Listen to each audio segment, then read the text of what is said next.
First of all, I want to thank everybody for participating in this webinar. Hope you got a lot of good information out of it. We've had some very, very good feedback on it. We continue to do some modifications to it to try to bring it into 2014, 2015. Definitely some very, very, very good information. For those of you who don't know me, my name is Jason Spangler. I am the Flooring Division Manager here at Wagner Meters, responsible for, amongst other things, the Rapid RH. During this Q&A, there's the ability for you to type in questions, send them to the email so that I can respond to them directly. I have a couple of them in there right now that I will address, but definitely as we go along here, don't hesitate to drop me an email so I can address it via live interaction here. If for whatever reason you do come up with a question after the fact, please don't hesitate to give us a call. You can contact me directly. Again, Jason Spangler.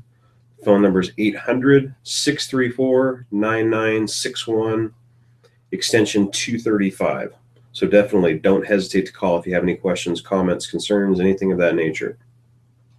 I will also say for any of you that are going to World of Concrete or Surfaces in January and the first part of February, please don't miss our booths at either one of them. We have some very good new information coming out for those two shows.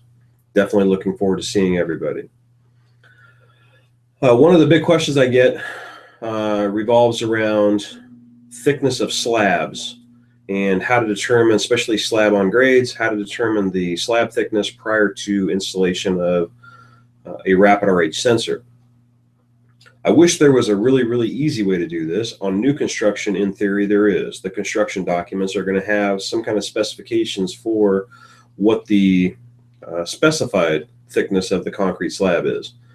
I think that most people that we talk to, when we talk about the need for determining slab thickness, once they get into the mindset that they need to be figuring that out or trying to determine that, they're actually very surprised at how many different ways there are for them to find that. In rehab or rehabilitation or repurposing of buildings, sometimes you find that they're doing trenching to move the plumbing, new bathrooms, additional bathrooms, things of that nature. You can find slab thickness there. But barring any other ways of being able to find that thickness, one of the ways that people are doing it out in the field is they're utilizing smaller diameter drill bits and drilling through the slab and then taking a pliable piece of wire and pushing it down through that hole to the bottom until it catches on the bottom of the slab. Mark the top of the slab with a Sharpie or some other marking instrument like that, so that when they pull it out, they can measure from the mark down to determine what the thickness is.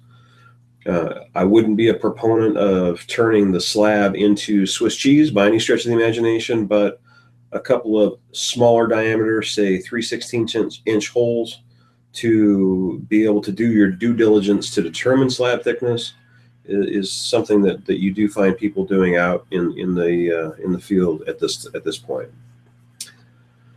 Another topic that comes up deals with pan decking, and right now the ASTM standard is silent on where exactly to drill within pan decking, whether you're going to determine or whether you're going to utilize and calculate 40% thickness based on the shallow portion of the pan, or 40% thickness based on the deep section of the pan, or some kind of combination of the two.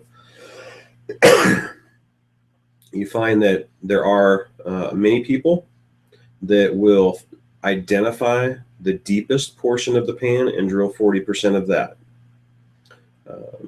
Question I get at that point is, how do you determine what the deepest portion of the pan is? A very inexpensive metal detector that you could pick up at, say, a Home Depot, a Lowe's, something along those lines, that works a lot like a stud finder that you would utilize in a wall to determine wooden studs. They make the same thing for metal. And it's not intended ideally for concrete, but you can put it on the surface of the concrete and you can scan across it, and the signal in that metal detector is strong enough that it will capture where the high and identify where the high spots of the pan are. So you can mark one high spot, move it over, mark the second high spot, and in between that is where your thickest portion of that pan is. And then you can calculate based on 40% of what that thickest portion is.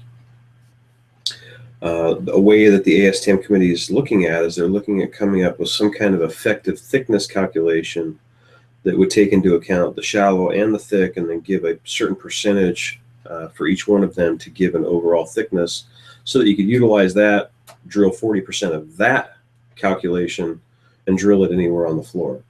They really haven't been able to, or they want to have some more, no pun intended, some more concrete evidence that that's an efficient and effective way to do it.